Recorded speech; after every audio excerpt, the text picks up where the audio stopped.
You're very welcome to the Irish Political Roundup with me, Roisin the Cleric. And me, Paul Brophy. And this evening, we continue our discussion with general election candidates. And at the time of recording, the general election is only 8 days away, so it's all to play for. And this evening, we're joined by David Fitzgerald.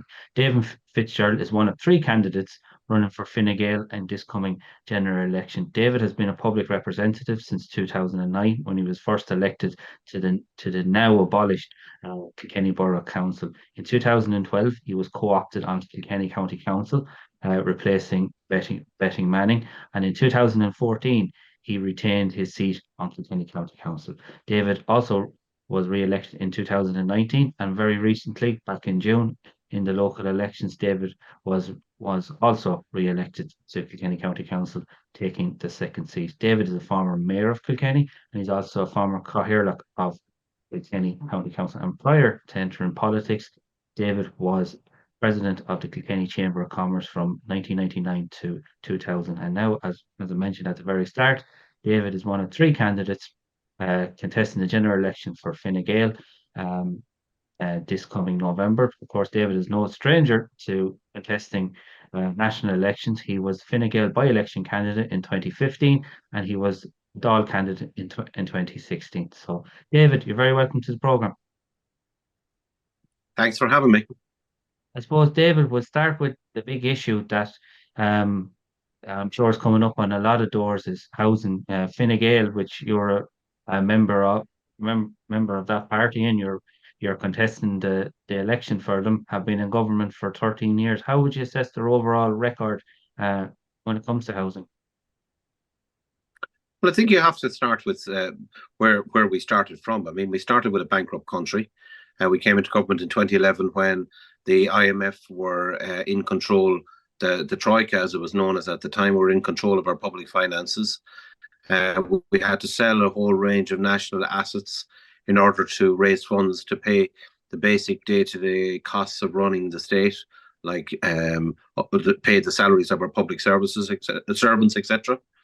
So there really wasn't any money to invest in housing, and it was widely believed that it was the overheating of the housing market that crashed the economy, crashed the banks, and led to the bankruptcy of the country. So there was no appetite in 2011 or in the following 5, 6, 7 years after that for anybody to refloat the housing market, because we had a surplus of housing, we had a damaged economy, and housing was and housing development and building was considered to be bad investments, bad words in our society.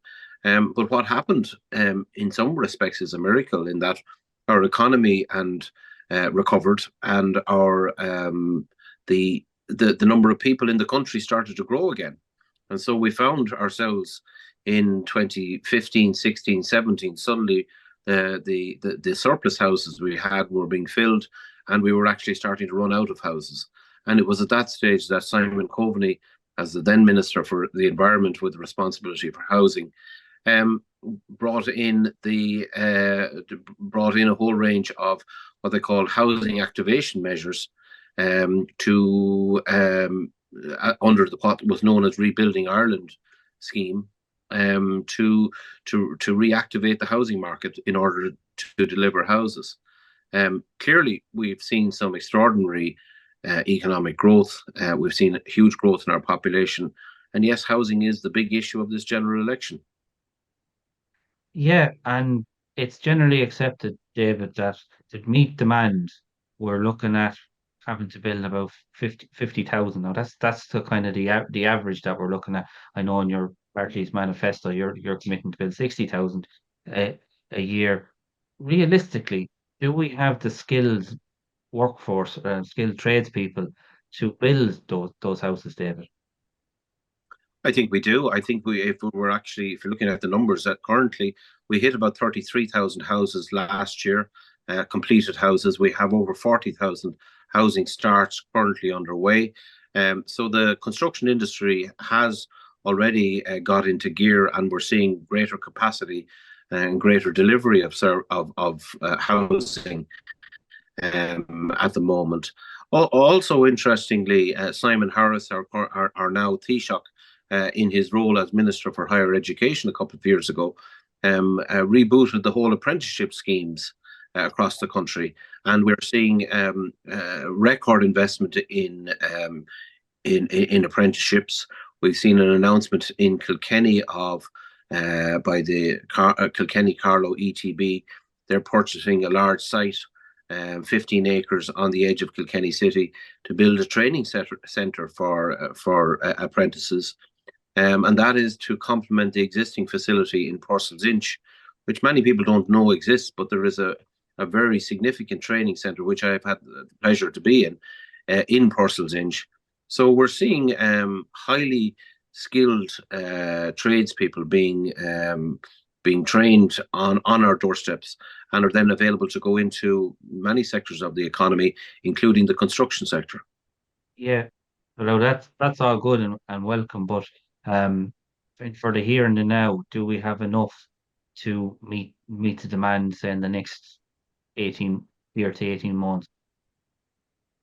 I believe we do. I think the numbers are of housing that's needed. I believe we do. I don't think we'll deliver it all in 1 year. I think the Fine Gael targets are set out over 5 years. I think the capacity is building the whole time.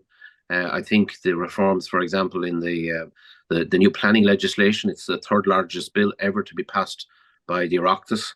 I think the machinery of the state, if I can put it that way, of government, is now firmly focused on hitting those housing targets, and for once and for all getting on top of the scale of the housing issue that exists in this country. And the government brought in a number of schemes to help people purchase their home, through the first-time buyers grant to shared equity schemes. Do you think these are helpful, or would it be better to invest that money into actually building houses instead of giving people cash payments, which is obviously going to bump up house prices? And it has to a certain degree. There's a whole range of action for people who are in different situations. So we're always going to need to build houses, what we now describe as social houses, for people who are on low incomes, who may not have the ability to pay a mortgage or a part mortgage over time. But there are also then people who have maybe slightly better incomes and then larger incomes, and they need different solutions. So somebody who's on a reasonable but relatively modest income might want to own their own home. And what we brought in is a range of measures and supports through the Help to Buy scheme and the First Home scheme, which will deliver actual cash towards the cost of your first home. So we're working hard to try first-time buyers in particular. And in this election, Fine Gael have also said that these schemes, which currently only apply to new homes, if we're returned to government, we want to make those available for second-hand homes as well, so that people can maybe buy a slightly better value home that might need some work or would fit their needs or their budget.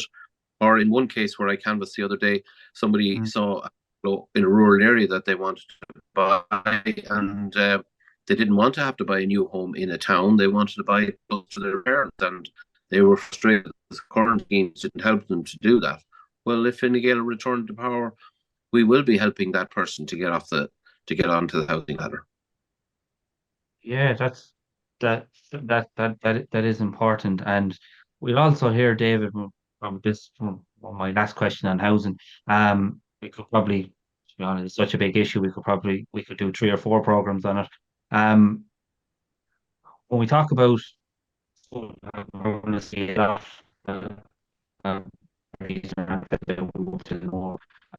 lost you there for a wee minute. Could you just repeat that question? We lost you. Oh, sorry. There's a lot of talk about affordable housing in all the parties' manifestos. Now, you ask that question to 5 different people, you get 5 different answers. What would be Fine Gael's definition of affordable housing?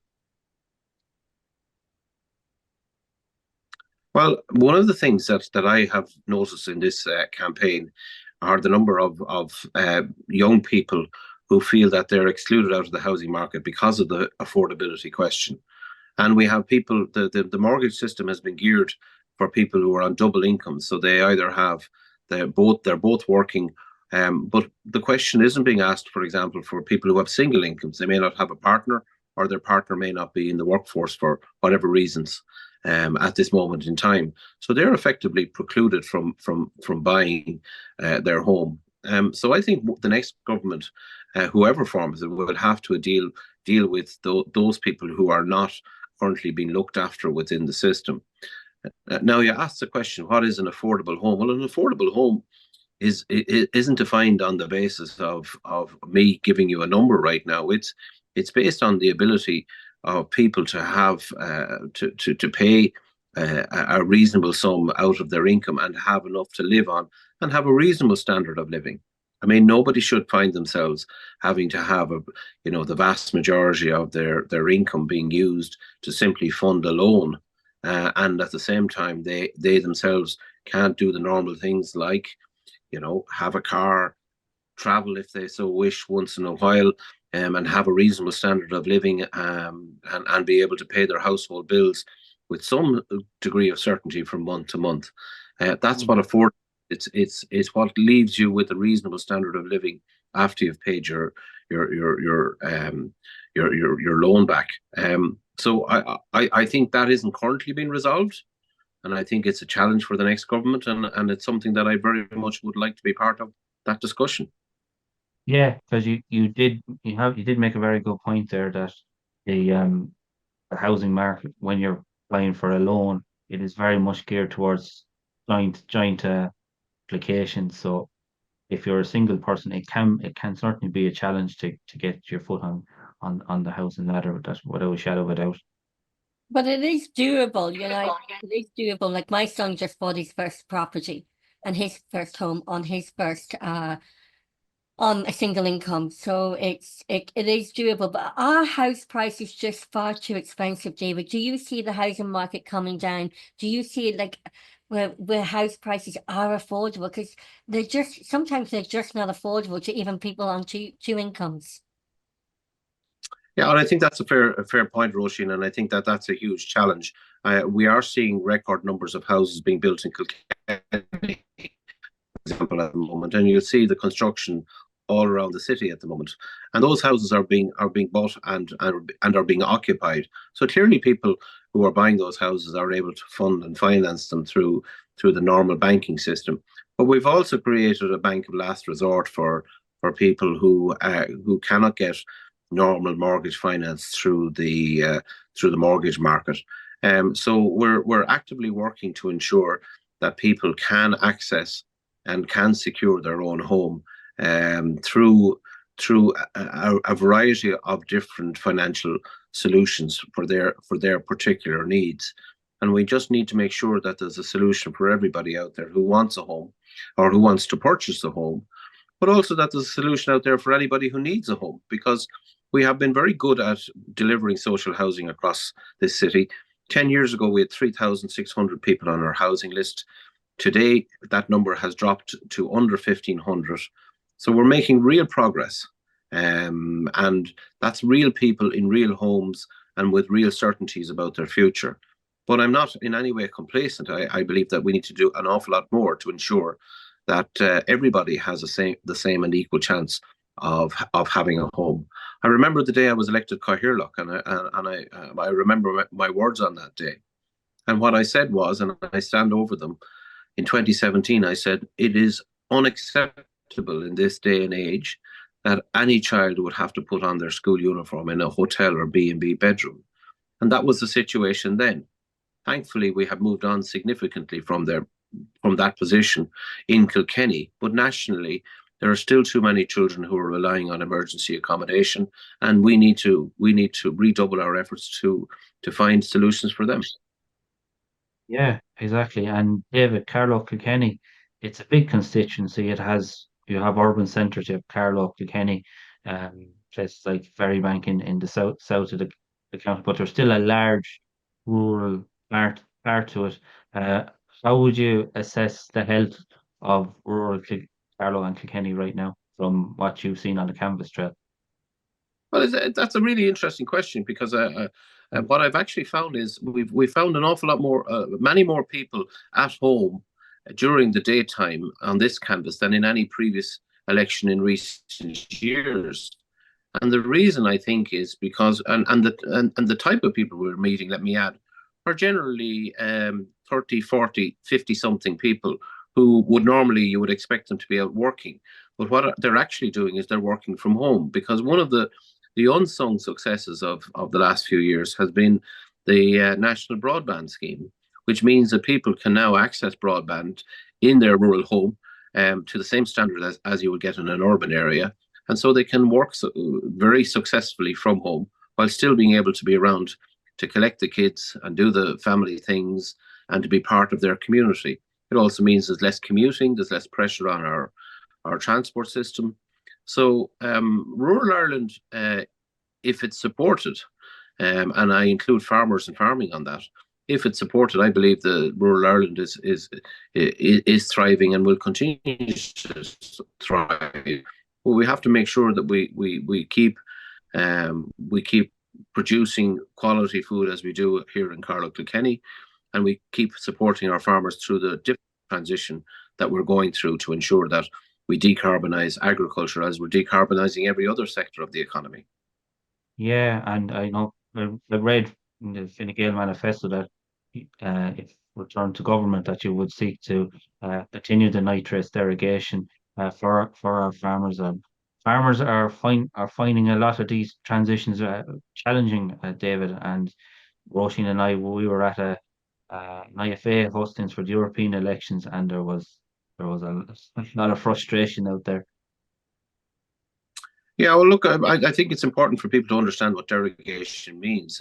Derogation is all about the level of stock that a farmer can keep on their farm, and the fertilizer that they spread in order to feed those animals. And what, in simple terms, what it means is that if there's a cut in derogation, there's a cut in production.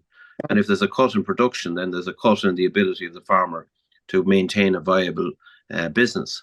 So if derogation gets cut and we find that our farmers are forced to produce less, then we're also we could basically be undermining the financial viability of farming. So this is a very serious issue for farmers and farming, and I think that the next government will have to ensure that the strongest case is made to government to ensure, or to at a European level, to ensure that derogation is retained. But the way we will deliver that is through improving water quality, because the loss of derogation will be lost if we don't improve our water quality. I was chairman of the Council Environment Committee for a number of years, and one of the frustrating things I found is that we were being presented with old data. In other words, water quality testing and sampling from a number of years ago. So we didn't have the latest figures to show that Irish farmers are actually making significant strides to deal with the water quality issue. Tirlán have brought in the Slaney project, and that is specifically designed to look at on-farm active measures that farmers can take to ensure that there is minimal runoff from their farms, and improving actions to improve water quality. So I think the science is being applied to derogation, and I think we have to give it a chance to prove itself. And then we can obviously analyze the data and look to see whether this is a success or failure. But I believe farmers are more than willing to make the changes in order to ensure that the viability of the family farm is retained. And coming to food supplies, David, Paul and I have been doing a lot of interviews with one of your former colleagues, Patrick O'Neill, your former county councillor colleagues, and he's also a farmer, and also the Irish fisheries for the Southwest, Patrick Murphy. And it really astonished me and our listeners that we import we export 99% of our vegetables and we only consume 1% of our vegetables. And also we import more meat than what we consume, and we're exporting all our really good quality meat. What can we do to maybe even stop importing so much meat and supporting our farmers within our food supply? Well, that's a really important point, because Ireland is to go back to the classic description, it's a small open economy. We're a production economy. We produce in every sector more than we can consume within the country, and so it doesn't make any sense that in a market where we can supply our own food chain, that we would be looking for supplies from outside the country. I suppose there are a number of key issues. Price is always a key factor. We have to ensure that the consumer is getting the product at an affordable price. We've seen pressure on the cost of living for everybody. The shopping basket is getting lighter because of the rising cost of food and all other household bills. So I think we have to ensure that we retain the high standards of Irish food, but that we also can be competitive internationally. I think one of the things that I know a lot of farmers find frustrating is that we don't get paid what I would call a premium price for a premium product. So if you look at the traceability of Irish food, and you look at the grass-based food system by which an awful lot of Irish produce is meat produce in particular is produced on, we don't get a premium for that. We get a general commodity price for our meat products, and I believe that actually Irish food is a premium product, and it should be attracting premium prices across the world. I also think that we're actually the most carbon efficient producers of food, and I think we don't get the credit for that either. And if we're looking at a worldwide attempt to reduce the carbon footprint, and we need to support the grass-based food system that we have in this country. And also, even though we're an inland constituency, Carlow and Kilkenny, also our fisheries. I mean, and we all need really good fish for our balanced diet and our health. But so even our fisheries, Irish fisheries, will only, with their quotas, is 15% of fish within our Irish waters. So what will Fine Gael do to really fight for the Irish fisheries and our quotas? Now, we do know through Patrick Murphy that your colleague Maria Walsh has stepped in to try and help out with the Irish fisheries, and then Kathleen Function came on board then afterwards. But what will Fine Gael do to help our fishing industries, our coastal communities, and the employment within our coastal economies, and our coastal employment and our coastal economies? Well, one of the discussions that's been happening on the doorstep and has begun in Fine Gael is around the whole future of our defence forces. And why is this relative to fisheries? Well, I think we have some of the best fishing water across Europe, but what we don't have is a police system through our service that is of a scale that can manage illegal fishing in Irish waters. So I think one of the things that we're going to have to do is scale up the policing of Irish coastal waters, and we have to ensure that we support the fishing industry in a way that we haven't in the past. I think the Irish fishing industry, like the Irish sugar industry, has been effectively sold off in various negotiations on European food treaties through the CAP process and others. And I think it's time that we had a rethink of those policies with a view to securing our own fishing fleets and our fishing waters. And I think we have been too generous in how we have made our waters open to other international fleets. Yeah, definitely. And You mentioned the Defence Forces. As we know, Carlow Kilkenny is a very proud military constituency. Will Fine Gael, if re-elected into government, will Fine Gael make the Defence Forces a priority? I think we're at a very important moment in our discussion around our defence forces. I think for the first time we have a war in Europe since the Second World War. I think the events in Lebanon and the position that the Irish peacekeepers have found themselves in will begs the question that we need to around the future of the Irish Defence Forces. And I think that Carlow Kilkenny, and in particular James Stephens Barracks in Kilkenny, has seen record investment in that facility in the last number of years. I know there's further monies to be spent on the facility there. But I think that should be also met with a broader discussion nationally about where we see the future of our defence forces. We are lucky to have defence forces of such international standing. I mean, my understanding is that Irish soldiers as part of UNIFIL and other UN-led peacekeeping missions have performed to the highest international standards. So I think we have a very good base to build off. But I do think that we need to have a strategic look at the future of our defence forces to ensure that they're fit for purpose, and also to maybe look at more domestic defence challenges rather than always looking at the international stage and peacekeeping in particular. And do you think as a nation, do we as a nation and does the government celebrate and show their appreciation nationally for the defence forces and all the frontline services like many other countries do? America, you know, it's always, if they see anybody in the uniform, it's thank you for your service. And really celebrating the fact that they have a military base within their community.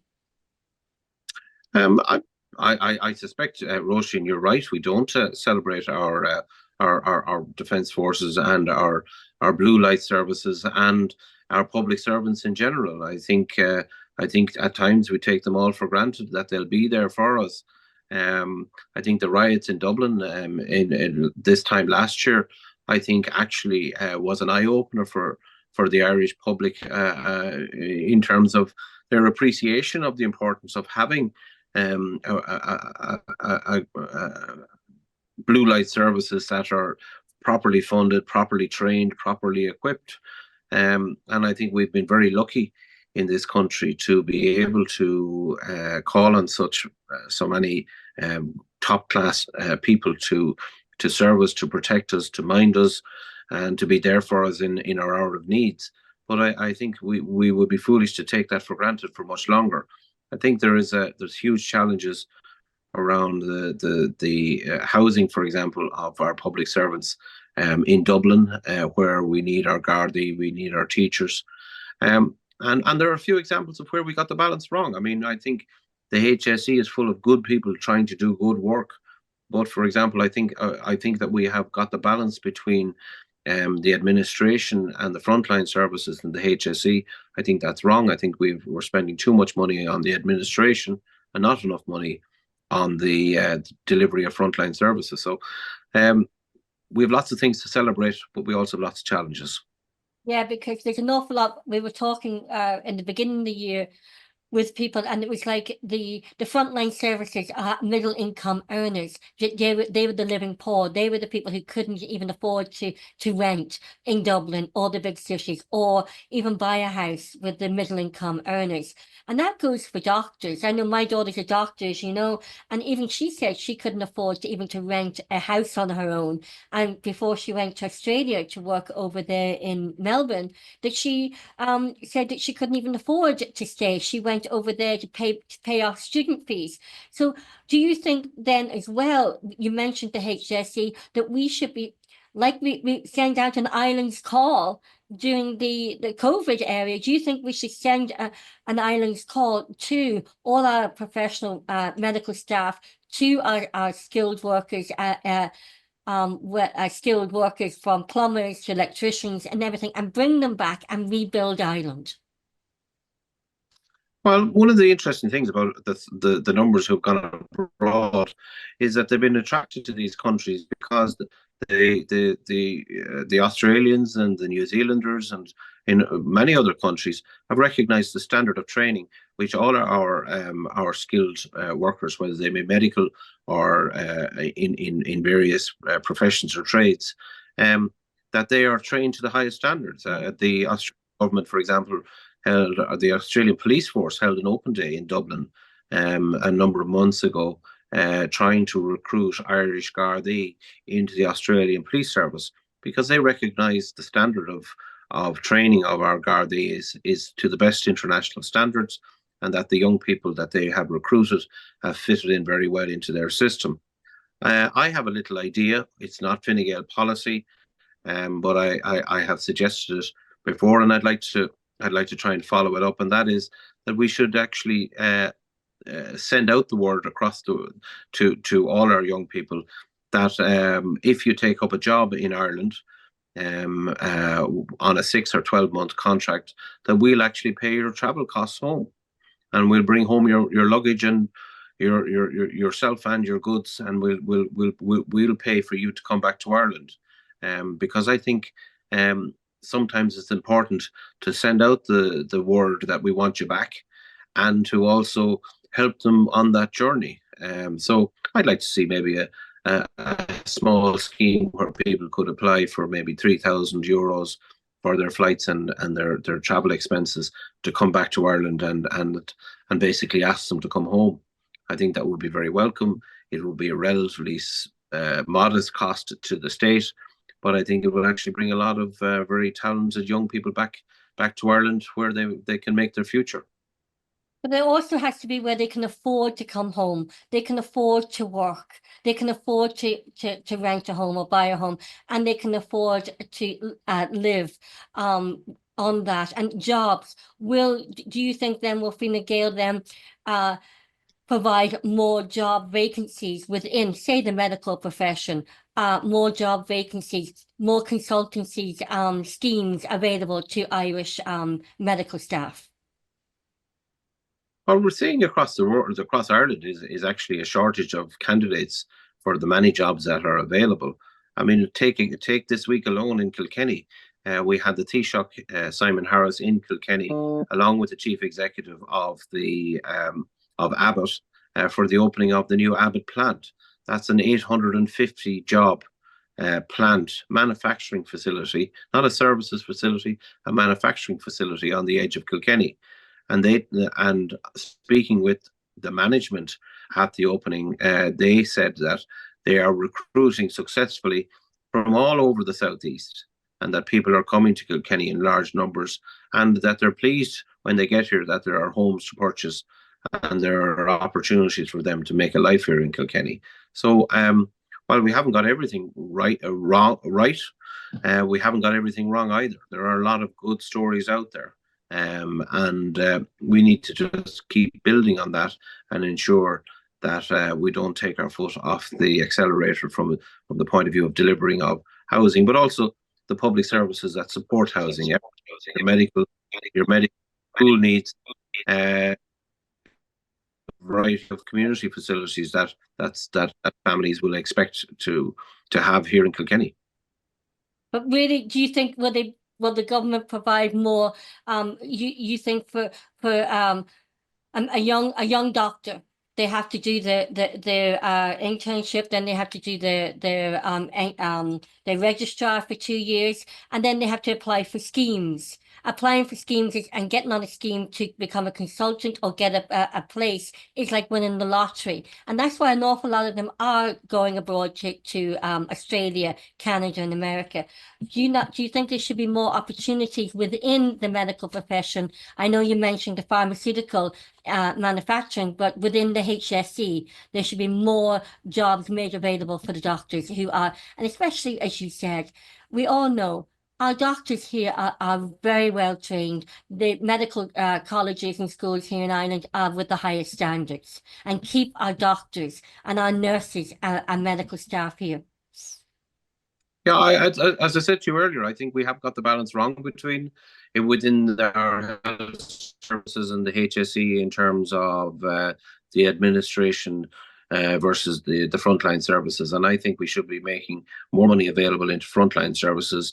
And I think we need to work at making our management of those services leaner, more fit for purpose, less less need for complicated management structures. And I think if we do that, if we get away from big government and try and get a leaner, fitter government, then that will also free up funds to bring in more frontline workers, whether they be doctors, nurses, any other clinical competence, to ensure that when somebody needs to access services, that there is personnel available there to deliver that service. And that, at the end of the day, is what it's all about. It's about having healthcare workers there to help you with your health needs, not for form filling or for just simply keeping statistics of the health service. And I think the day of big government is slipping away. And I think the next Minister for Public Expenditure and Reform will have to focus on the reform side of things and say, how do we make sure we get the value for money for the taxes that we collect in this country? Because David says since 2016 to now, the amount of money that the state is spending has increased massively. That's just to run the country on a day-to-day basis. But there are people out there who may not see that in their day-to-day lives, the kind of increased improvements in their living standards. Yeah, I understand the frustration that people have when they feel that their particular needs are not being met, and I want to listen to them. I want to represent them, and I want to try and find a solution for them. I don't think I find it frustrating when politicians say all the right things, but then they don't actually deliver on the actual services that are needed. So I think it's really important that we focus on delivery and not just simply saying politically correct statements, and not actually delivering on the needs for people right across the community. Yeah, and sorry, go ahead. No, go ahead, Paul. And your former colleague Phil Hogan, he's back in the fold as an advisor to Simon Harris, the Taoiseach and leader of Fine Gael. Surely having a gentleman with his, knowledge and experience can only be a positive for Fine Gael as they entered this general election, or enter the final. Well, look, this general election. Phil Hogan is no longer a public figure in the sense that he holds a public position, but he has been generous in sharing his knowledge and experience of the Irish political system and offering his advice based on that experience to our new Taoiseach. And I think he has brought a sense of reality to the challenges that the Taoiseach and that Fine Gael face. And I think, it's like in hurling terms. You want the best manager in the dressing room when it comes to playing the game, and you want somebody who understands the challenges. And Phil Hogan brings all that, but he by his own admission is there as an advisor to offer his own insights and expertise. But ultimately, he doesn't call the plays. That's a matter for the Taoiseach and his core team. What are you hearing within the rural communities of Kilkenny that Phil Hogan is back, even in advisory? Because even when Paul and I went to the European elections, the IFA, excuse me if I get the farmers were really adamant they wanted Phil Hogan back. And what are you hearing the doors? Because he does, people in Carlow Kilkenny, especially Kilkenny, they do hold him in such a high regard. Well, you have to acknowledge that Phil Hogan was, as a European Commissioner, and particularly when he was holding the trade brief, he was a world leader. And he as a public representative from Kilkenny, he has achieved more than any other previous public representative that we have ever had. So we have to acknowledge that the loss of Phil Hogan's position as the Trade Commissioner at that time during the height of COVID, while it was it was a difficult moment for the country, it was also a very damaging moment for us as we try to work our way through the difficult Brexit negotiations. And his loss was an enormous loss to Ireland at that time. When we needed him most, he was taken off the pitch, so to speak. And people in Carlow Kilkenny felt that loss probably more than anywhere else in the country. So many people who achieved, and for his considerable intellect and ability, and I think that's undiminished. We, Kilkenny, especially Kilkenny and Carlow, we are rural constituency. We're small local businesses. We talked about farmers, especially in agriculture. We're a military constituency. We're an agricultural constituency. The small local businesses, farmers contribute to the local economy. They're an awful lot of the local employment as well. And small local businesses, what will Fine Gael do for small local family businesses in the rural communities and up and down the high streets? Well, I'm going to disagree with you slightly in that I think we're a bit of a hybrid, actually. I think we have very significant urban populations in both Kilkenny City and in Carlow. And we have some very, very robust and strong county towns in places like Tullow and Bagnallstown and Castlecomer and Thomastown, Callan, Graignamanagh, and in Ferrybank. So I think we have a strong rural population, but we have a strong urban population. So a bit of a hybrid of a county. I've always felt that Carlow Kilkenny is actually a weather vane for the whole country. I think you can judge the state of the nation by the political decisions made by the electorate here in Carlow Kilkenny, and I think that's very true in this election coming up. Going back to your core question about the future of small family business, I come from a small family business. We're business, and I understand the struggles of those small businesses. And I understand in particular anybody who's involved in hospitality and the VAT rate issue, that was a blow that they didn't get the VAT rate over the line in the budget. And I would have liked to have seen that happen. I think that some of the proposals that have come forward are very worthwhile, but I think actually they should have been dealt with earlier as part of the whole budget programme. And I think that while we transition from a climate change point of view, in terms of our town centres, people shouldn't forget that our town centres are first and foremost the places of business where people come and shop and meet their friends, but they also meet their solicitors and their dentists and their whole variety of services. And we need to make sure that those centres are accessible, and that the rates in those areas are affordable and the rents are affordable. So I think if we want to keep our town centres alive, we can't just, as a local authority, for example, I've said this at the local authority level, you can't just keep talking about the streets. You have to talk about the buildings on the sides of the streets to ensure that the people who are running businesses in those buildings are actually making a profit and that they can survive. And I think too often at local government level, we talk about the engineering of the footpath and the road and the lights and the traffic lights, and we don't actually take window to making a living.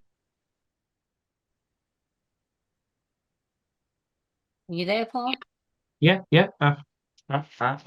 absolutely. Then, that's a very fair point. And David, you've been a public representative over 15 years.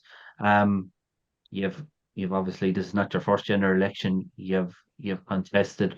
Do you feel now is the time to make that step up from local government now to national politics? Well, I have the dubious distinction actually of getting more first preference votes than Pascal Donoghue in a previous general election. But unfortunately, due to the vagaries of the electoral system, Pascal went on to become the Minister for Finance, and I didn't get a seat. So I'm very aware that you might have the aspiration to represent the people, but you need the votes to do it. And so I'm very conscious that while I would hope to be successful in this election, I'm not going to take anything for granted. I feel I've served my apprenticeship, if I can put it that way, as a public representative. I've worked hard at local government level. Been very proud to be a member of local government, and I have to say, extremely proud to have been both mayor and Cllirigh in my own county. Both roles were huge honours. On the occasions I had the honour of being mayor on 2 occasions and Cllirigh once. But I feel at this stage that I have the energy and hopefully the ability to represent people at a higher level. As I've said on many doors, I can do a lot for you as your councillor, but I feel I can do an awful lot more for you as your TD. And that's what I'm asking the electorate on this occasion, to give me their #1 vote and give me the chance to represent them. And David, going on to education, Paul and I were inundated, especially in September, and we've asked all the candidates this about the SPHE. And an awful lot of parents have contacted us and other TDs and other media outlets. What's your thoughts on the SPHE debacle and because a lot of parents are very concerned, especially in the sexual education sector. This has come up on a number of doorsteps, and I share their concerns. I think when you're dealing with young people, they're at a vulnerable stage in life, and I think it's very important that the information that they're given is appropriate to their age, but also that it gives them a balanced and understanding of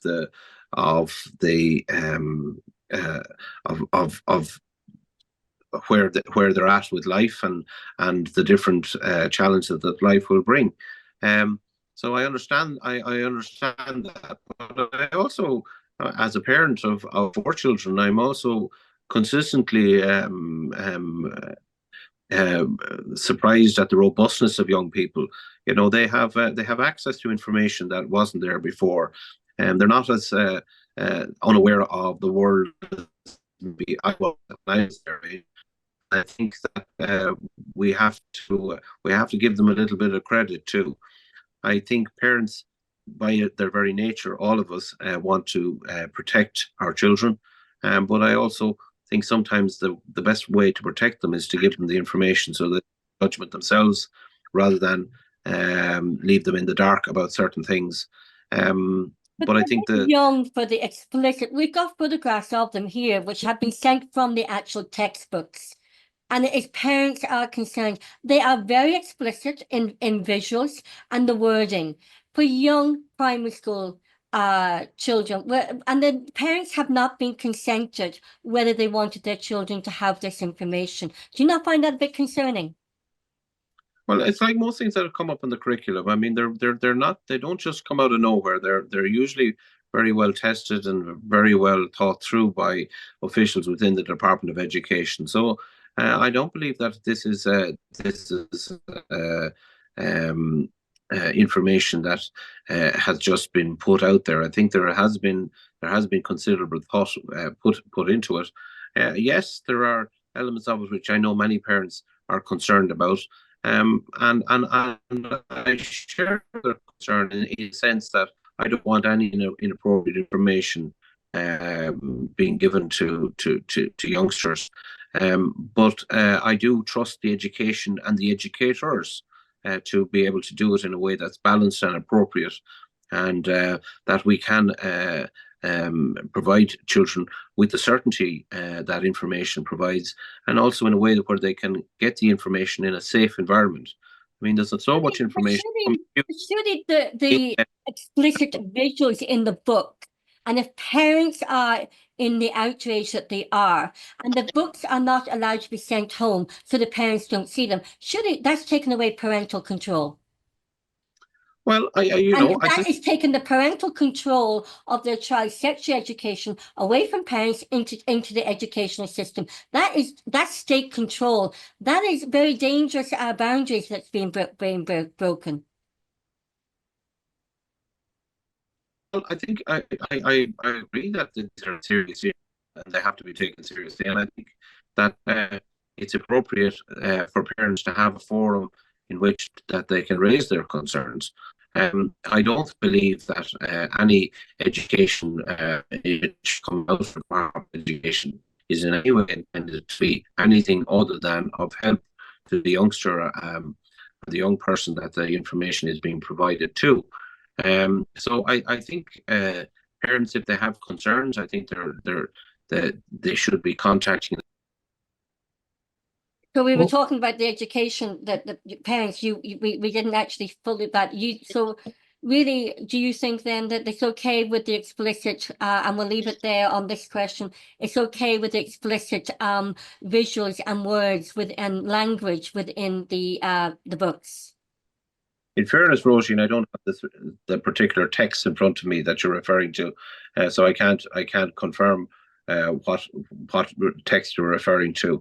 I'm not in the business of providing graphic information to young people, but I do think that there is a place for appropriate, well considered information being provided to young people, and that's what I support. If there are texts that are of concerns to parents, I think they should first raise it with their school, and then ultimately onto the Department of Education and to their public representatives. So look, parent concerns should be listened to, and I would be very conscious of many parents would have different views in terms of the level of information they want provided to their children around the whole area of sex education, etc. So I'm conscious that this is a very difficult subject for some. Yeah, and continuing on the topic of education, David, I'm sure you're hearing a lot about children with autism and struggling to find school places. How do you think we could be doing more to support children with autism and other children that have additional learning needs, particularly could be dyslexia, dyscalculia, to name but a few. Children with autism and other similar diagnoses have come up on multiple doors during this canvass. There are a lot of very concerned, stressed parents and children who need a lot of assistance and help. I think we're lucky at the moment that we have a Taoiseach who has direct experience of autism in his own family and has been an advocate for his brother and for autism services before he ever became a public representative. So there's been more money invested in assisting autism services and for those who have challenges in their education. But clearly, there's still an a long way to go on that. So I think we are making progress, albeit slow. And I hope that we continue to see the investment to ensure that everybody has an equal opportunity through the education system. David, we're coming up to the end of the hour. Paul, have you any more questions before we ask the usual question that we asked? Oh, what we haven't said is, before we ask our final question, we've asked all our candidates if they would like to send a message out to the men and women serving in Camp Shamrock with UNIFIL out there in South Lebanon. Would you like to send a message via this to the 124 who just returned back and to the 125 who have just flown out to Camp Shamrock? Absolutely, I'd love to have an opportunity to thank our members of our defence forces who are representing the United Nations as part of the UNIFIL operation in Camp Shamrock and across the disputed territories. I'm very proud to acknowledge their service to all of us and their resilience in a very difficult and troubling situation. I think the Irish have been exemplary over many decades in how they have provided peacekeeping services in Lebanon and in other places of conflict around the world. And I want to acknowledge that and thank them for it. And I want to wish them a safe tour of duty, and I want to look forward to them coming home. It's a difficult part of the world at the moment, and but if we are lucky to have such fine young men and women who are representing us so well, and we'd like to thank them for their service. Of course, we've had many peacekeepers leave James Stephens Barracks. I've been at many occasions in Kilkenny Castle and on the streets of Kilkenny, where we've seen the 3rd Battalion and others leave our city, and we have young people from all over Ireland who have travelled abroad, and we're very proud of them, and we thank them for their service, and we wish them safe journey, and we look forward to seeing them home again, safe and sound in the months to come. David, like many of your fellow candidates, you're busy out canvassing for the general election 2024, and America had their elections. Were you following the elections in the United States of America?